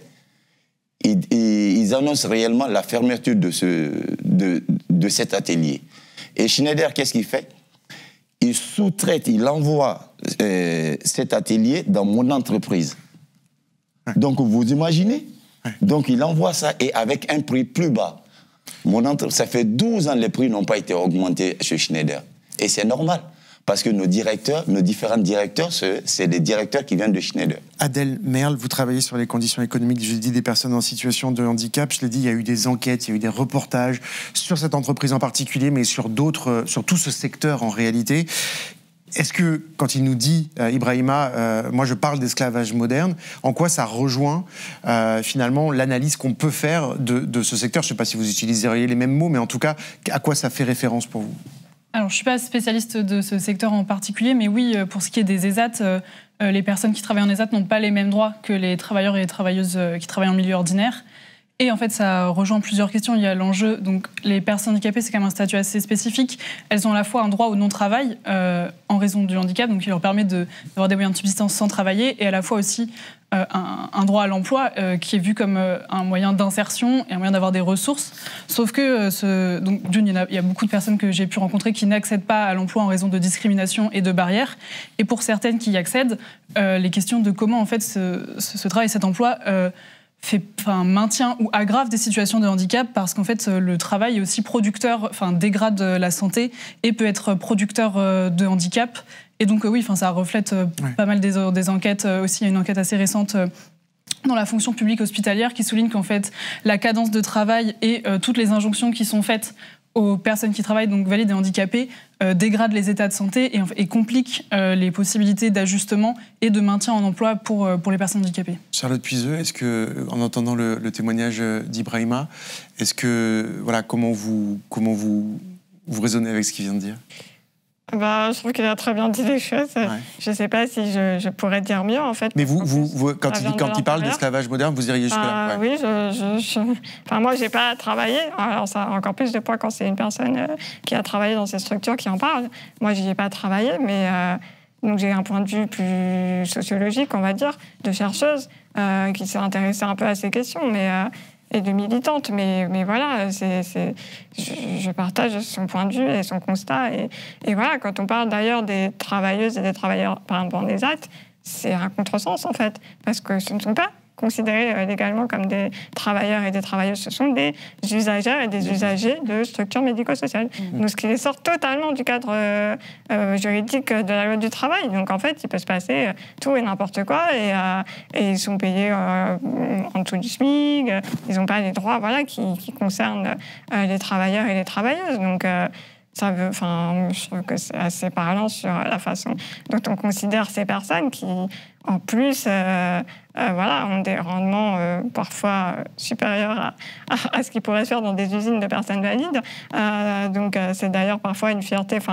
Il y a eu un documentaire hier qui parlait un peu de ça et sur LCP, et où, justement, une des fondatrices d'une de ces grandes associations gestionnaires, sur des images d'archives, se targuait de dire ce genre de choses, de dire, nous, dans nos ESAT, nos personnes, à l'époque, on appelait ça des CAT, des centres travail protégés, nos personnes ont 150% de productivité par rapport à des personnes valides. Et pourtant, elles ne sont même pas payées, elles sont payées de misère et elles n'ont pas de droits. Bon. OK. Donc, je ne sais pas si on peut vraiment en être fier, mais voilà. Donc, c'est assez parlant, et je trouve que le témoignage d'Ibrahima qui vient de l'intérieur est vraiment encore plus important que le mien. Il y a d'autres cas aussi. Je viens réellement du validisme au niveau du milieu du travail. Je donne un exemple. Nous sommes une équipe détachée qui travaille. Quand tu dis détaché, c'est-à-dire que tu peux travailler au sein de l'entreprise mère. L'entreprise mère était Caterpillar. On était des 14 personnes. Sur ces 14 personnes, nous avons eu tous la reconnaissance d'accident de travail, reconnaissance de maladie professionnelle et une reconnaissance avec une rente dans cette entreprise. Et on travaillait dans la même entreprise, le même poste, le même travail, mais on n'avait pas le même coefficient que des personnes valides. Donc c'est du validisme. C'est du validisme. Pourtant, on fait le même travail. On a les mêmes conditions de travail. On a les mêmes exigences, le règlement intérieur de l'entreprise, et on n'est pas payé au même prix. Ça c'est deux. De trois, réellement, nous, pendant l'histoire de Covid, on n'a pas fait de pause. On n'a pas eu de pause. J'ai eu même réellement une prime de Covid parce que nous avons travaillé. Il y a ces structures des entreprises en situation de handicap qui ont travaillé pendant la Covid. On a travaillé. Donc aujourd'hui, pourtant, ces entreprises ont eu des subventions ou des aides, des crédits de l'État, parce que les aides, souvent, cette période de pandémie. Et tandis que nous, nos entreprises, ont travaillé. Alors, on va approcher de la fin de l'émission. Charlotte Puiseaux, vous en avez parlé tout à l'heure. Il y a évidemment un débat d'actualité qui est important, notamment pour vous et pour les dévalideuses, et puis pour beaucoup de militants, de personnes en situation de handicap qui font entendre leur voix ces temps-ci sur ce sujet. C'est la loi sur la fin de vie, instituant un droit à l'aide à mourir, adoptée le 28 mai par l'Assemblée nationale. Le texte doit encore passer par le Sénat et ça pourrait prendre du temps. Donc, il a été voté à l'Assemblée nationale. La gauche y était favorable, de nombreux milieux progressistes y sont favorables, donc y compris, Charlotte Puiseaux, des militants, des féministes valides avec qui vous pouvez défendre par ailleurs de nombreux combats. Votre organisation, les Dévalideuses, l'a combattu. Pourquoi ? Je pense que tout ce qu'on a évoqué sur ce plateau... j'espère, permet de comprendre aux gens pourquoi ce projet de loi nous inquiète, parce qu'en fait, nous, avant de proposer une mort digne, justement, on s'inquiète avant tout des conditions sociales dans lesquelles sont les personnes handicapées qui, au vu de tout ce qu'on a évoqué, sont quand même assez catastrophiques. Donc, en fait, on a extrêmement peur que le suicide assisté soit une solution, en fait, pour faire disparaître ces personnes, qui sont certes des personnes qui ont des traitements qui demandent de l'argent, des accompagnements qui demandent de l'argent, et clairement, le suicide assisté est une solution aussi économique. C'est ce qu'on a pu voir dans des pays qui l'ont déjà mis en place, comme le Canada, où il y a eu des rapports parlementaires sur les coûts, justement, du suicide assisté et les économies, du coup. Donc pour vous, ça s'inscrit vraiment dans la logique, justement, d'exclusion dont vous parliez, pardon d'utiliser le mot, mais de tri, parce que c'est ça que vous dites, en fait, entre des valides et tout le reste, des gens qui ne seraient pas déterminés comme valides, et c'est cette logique que vous dénoncez depuis le début de l'émission et dans votre livre, y compris, et c'est la même logique pour vous, c'est le même risque. En fait, ce qui fait très peur, c'est que, comme on l'a déjà dit plusieurs fois aux dévalideuses, c'est que malheureusement, ces députés de gauche qui ont voté pour cette loi, sous couvert d'un progrès social, etc., ne sont pas là quand on les alerte sur justement toutes les discriminations qu'on a pu évoquer. Donc en fait... présenter cette proposition de loi comme un progrès social et de l'autre côté, comme on l'a évoqué, être silencieuse sur toutes les discriminations que peuvent subir les personnes handicapées, c'est très inquiétant pour nous, en fait. C'est vraiment très inquiétant. Et puis, il y a aussi tous ces discours, par exemple, de la dignité, qu'on a beaucoup entendu autour de qu'est-ce qu'une mort digne, donner les moyens d'une mort digne. Mais nous, on demande qu'est-ce qu'une vie digne. Déjà, qu'est-ce qu'une vie digne ? Et là, clairement, on n'y est pas. On est loin du compte pour les personnes handicapées. Et en fait, on s'inquiète aussi beaucoup des représentations sociales qu'il y a autour du handicap. C'est-à-dire que les personnes qui... dans l'opinion publique, sont pour ce projet de loi, y compris des personnalités, souvent qui ont un peu d'audience médiatique, etc., vont avoir ce discours de dire « oui, mais moi, je ne pourrais pas vivre si j'étais en fauteuil. Moi, je préfère mourir plutôt que d'être handicapée. » D'ailleurs, c'est la phrase de Michel Drucker qu'on utilise dans... Je dis « on » parce que c'est moi, une de mes camarades antivalidistes, dans notre prochain livre qui va sortir à la rentrée. Et on commence ce livre par cette belle phrase de Michel Drucker qui avait dit « je préfère mourir que d'être handicapé ». Bon, c'est pourtant... et c'est vraiment une idée qui est totalement répandue dans la société. Et voilà, ça nous inquiète aussi parce que, en fait, comment on fait pour expliquer aux gens que si on peut vivre en fauteuil, si on peut vivre, si la société, encore une fois, nous en donne les moyens. Parce que c'est là l'enjeu, en fait. C'est clairement que la société nous en donne les moyens. Adèle Merle, qu'est-ce que pour vous, c'est en effet cette unanimité des associations ou des personnalités qui sont des personnes qui parlent du point de vue des personnes handicapées, en situation de handicap, qu'est-ce que ça vous dit ? Qu'est-ce que ça nous dit, justement ? En quoi ça vous interpelle, vous ? Du coup, ça fait écho à ce que disait Charlotte, mais moi, j'essaie de m'intéresser aux conditions économiques d'existence et justement montrer en quoi on n'est pas... pour les personnes en tout cas que j'ai rencontrées, et ce que disent aussi les statistiques, c'est que beaucoup de personnes handicapées n'ont pas encore ce qu'on peut appeler une vie digne, ou en tout cas vivent encore des vies précaires et ont des des budgets et des quotidiens très contraints. À la fois très contraints parce qu'ils et elles ont des ressources limitées. Certes, l'État social permet d'avoir des ressources minimales, mais qui restent en fait très limitées.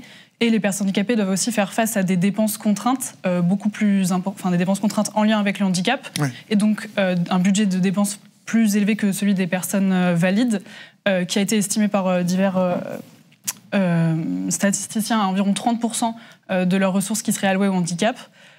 Et donc, en fait, voilà, on n'est pas à des conditions économiques d'existence et des conditions même sociales d'existence, puisqu'il y a aussi les indicateurs de privation matérielle et sociale, donc qui s'intéressent à ce qu'on peut faire en fait, avec l'argent qu'on a, c'est-à-dire à la fois consommer pour l'habillement, le logement, etc., mais aussi pouvoir participer à la vie sociale, aller boire un verre avec des amis, aller au cinéma. Et ben, les personnes handicapées ont un taux de privation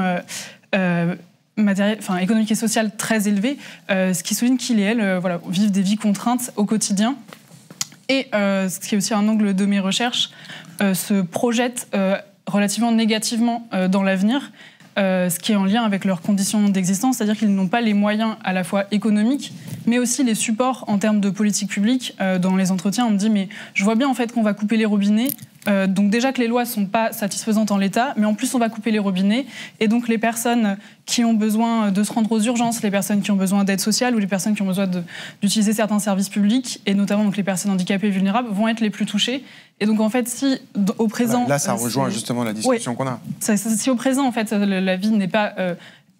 satisfaisante pour eux ni considérée comme digne, et qu'en plus on leur donne pas les moyens de se projeter dans l'emploi ou dans un futur qui est perçu comme optimiste, effectivement en fait ouvrir cette perspective donc de fin de vie, et en plus le discours ambiant qui souligne que leur vie n'est pas souhaitable, c'est prendre un risque de les attaques aussi contre les personnes en ALD par exemple. Oui, en affection longue durée. Voilà, du coup le gouvernement veut réduire leur prise en charge. Donc ça aussi encore pour des personnes qui vont se retrouver à devoir payer pour des soins. Et de l'autre côté, on leur dit maintenant, le suicide assisté, vous pourrez y avoir recours. Qu'est-ce qui va se passer ? Voilà. C'est aussi la rhétorique du coût pour la société d'une charge de poids, donc qui entraîne une culpabilisation, un sentiment d'être assisté, alors que donc, ça devrait relever des droits. Et donc, c'est toute cette rhétorique qui... Et par ailleurs, toutes les logiques qui ont attrait aux soins de façon générale, qui sont touchées par des vagues austéritaires, qui sont touchées par... Voilà. Un rapport, là, en mai 2025, de la Défenseure des droits dans le parcours d'accès aux soins. Il y a tout un chapitre sur le cas des personnes handicapées qui est assez effrayant, sur les difficultés d'accès aux soins des personnes handicapées. Donc, moi, Charlotte, je me demandais comment vous expliquez potentiellement que le collectif des dévalideuses, féministes, radicales, est souvent entendu par les milieux progressistes. Sur la question de la fin de vie, on a eu la sensation que ce discours-là, il n'arrivait pas à percer jusque dans les milieux progressistes. Comment est-ce que vous réussissez à l'expliquer, ça ? Est-ce le validisme des milieux progressistes dont on parle ? Est-ce que ça n'a pas encore... Est-ce que dans 20 ans, les gens vont se regarder en se disant en fait, votre parole sera majoritaire à ce moment-là ? Comment est-ce qu'on peut l'expliquer, sachant que votre collectif, il est vraiment très, très écouté dans les milieux de gauche radicale, entendu sur des questions de déconstruction de pas mal d'oppression et d'intersectionnalité des luttes et tout ça ? C'est difficile à expliquer, mais je pense que oui, aussi, il y a peut-être, c'est sûr même, un problème de représentation politique aussi des personnes handicapées. C'est-à-dire que là, on est face à un projet de loi qui, du coup, fait appel au vote.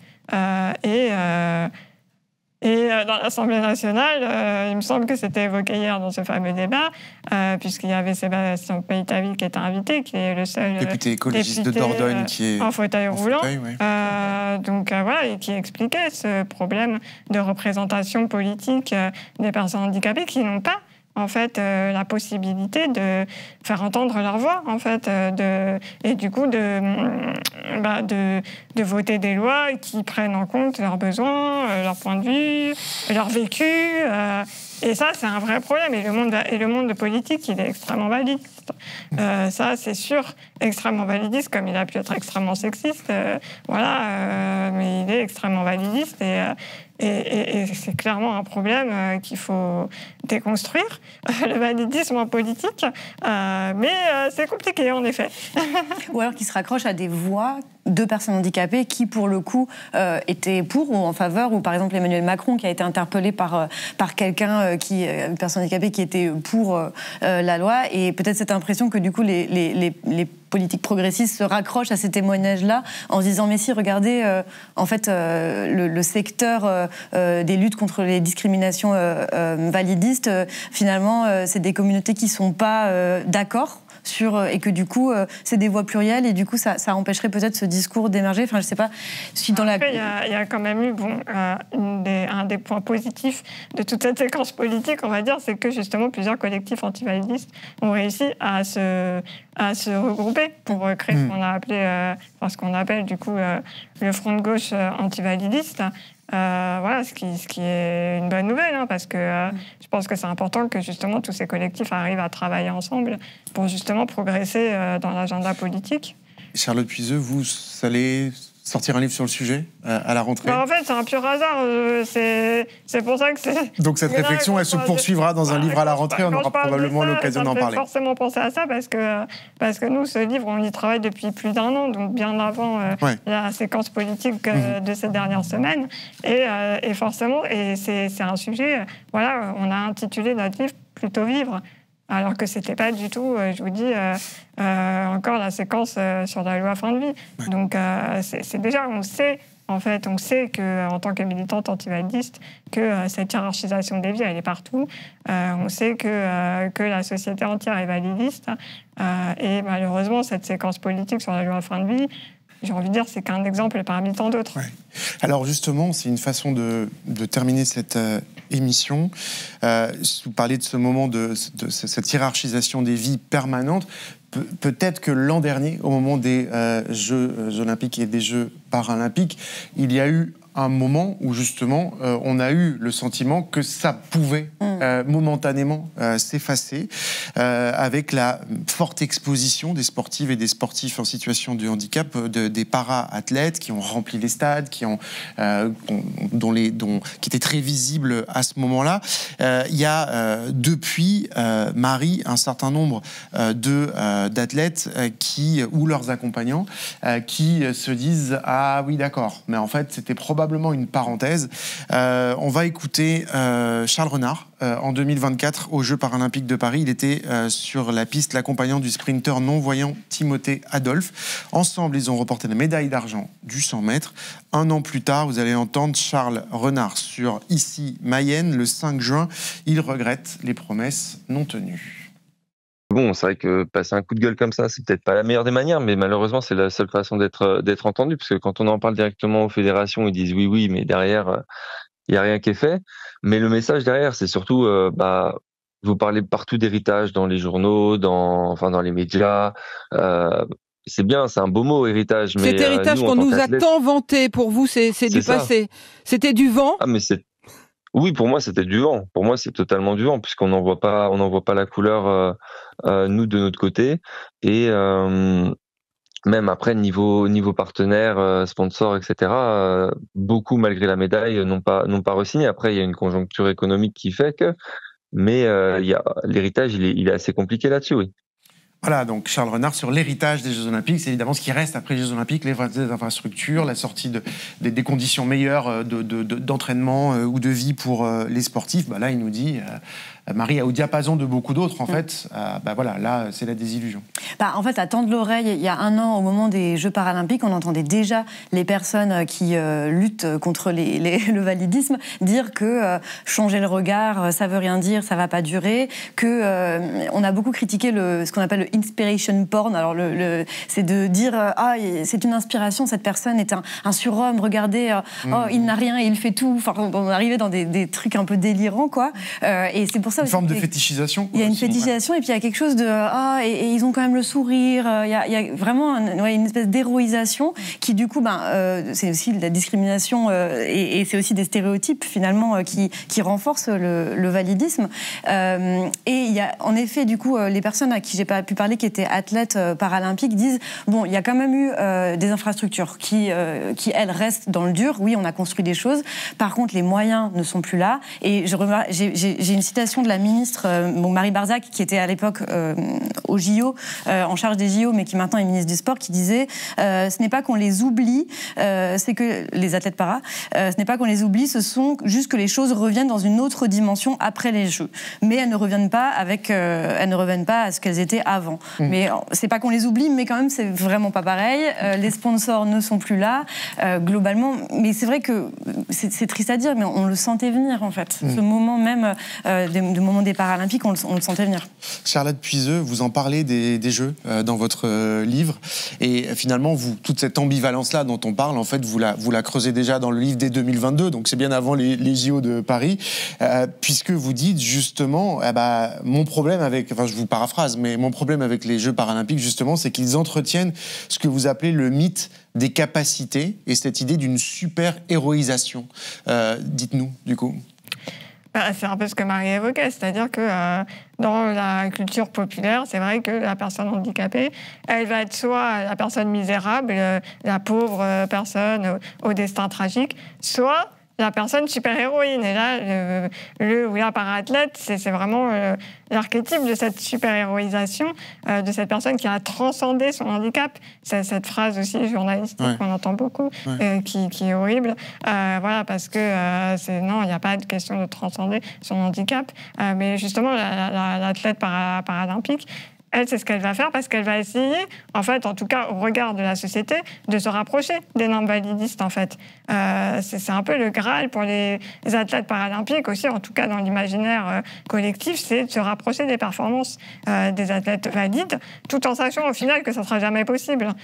Et c'est important de garder ce gap dans la société validiste parce que justement, dans ce mythe de la super-héroïne, il y a aussi ça. C'est-à-dire que malgré tout, la personne handicapée doit rester en dessous de la personne valide, parce qu'elle doit motiver la personne valide à se dire « Oui, mais moi, je ne suis pas handicapée comme elle, donc je n'ai pas trop à me plaindre et je dois continuer à être productive, à être rentable, à travailler, etc. etc. À ne pas m'apitoyer sur mon sort. » Donc elle a ce rôle-là de motiver la personne valide.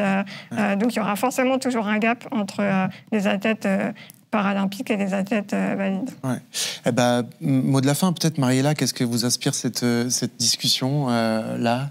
Non, mais... Par rapport à votre enfant, d'ailleurs, en référence à ce que vous espérez pour votre enfant, la façon dont il s'ancre dans la société, la façon dont la société le regarde ou devrait le regarder. Écoutez, là, le terme validisme, je le découvre en toute sincérité sur ce plateau. Mais c'est vrai, ça fait bien écho avec ce que je peux constater avec mon fils, où dans la notation, dans tout, ou dans le regard qu'on porte sur lui, c'est par rapport à quelqu'un de neurotypique, et c'est toujours ça en fait, par rapport à quelqu'un de neurotypique, où est-ce qu'on en est? Mais ça ne marche pas, ça en fait, parce qu'il ne sera jamais neurotypique, donc ça n'a pas de sens. Donc je me dis, il y a encore beaucoup de progrès. Puis alors ça m'inquiète quand j'entends que même dans l'inclusion en entreprise, c'est pas gagné. Donc je me dis, waouh, c'est quoi l'avenir pour lui du coup, en tant que maman, alors que justement on essaye de tout faire pour que tout se passe bien, parce que mon fils est génial. Je dis pas ça parce que je suis sa mère, Et donc, du coup, ça fait un peu peur. Ça fait un peu peur, en tant que maman, en tout cas, de se dire que mon enfant, qui, lui, est plein de joie, plein d'innocence et qui vit sa vie, il est heureux comme il est, en fait, tout simplement. Mais demain, visiblement, il a encore plein d'autres combats, alors que c'est déjà pas simple maintenant. Mais vous avez trouvé quelque chose qui est le collectif que vous avez fait avec Annie, justement. C'est peut-être une des pistes aussi. Mot de la fin, quel message vous voudriez passer, vous, aujourd'hui, Ibrahima?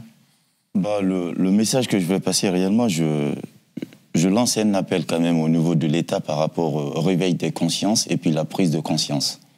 Réveil de conscience au niveau de l'État. L'État veut mettre en application de la loi. C'est bien. Mais qui parle de l'application de la loi doit parler des suivis. Mais aujourd'hui... Contrôle du suivi. Contrôle du suivi. Aujourd'hui, nous, dans les entreprises adaptées,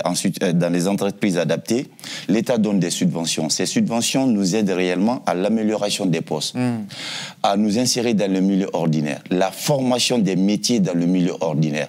Aujourd'hui, mon entreprise est en infraction sur toutes ses formes. Donc aujourd'hui, mon entreprise est en redressement judiciaire. Donc c'est ce 70 bonhommes des salariés en situation de handicap qui vont se retrouver dans la rue.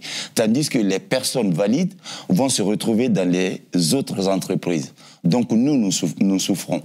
De il y a aujourd'hui la loi de 1901, c'est-à-dire ces associations qui gèrent ces entreprises. Et on vient dans une préfecture pour dire « Ah, je veux créer une entreprise en situation de handicap ou l'ESAT ». Ça passe facilement parce qu'ils veulent créer, ils veulent donner du sourire aux personnes en situation de handicap. Contrôler ce secteur. Contrôler ce secteur. C'est ça que vous dites. Mais tandis que c'est pas pareil.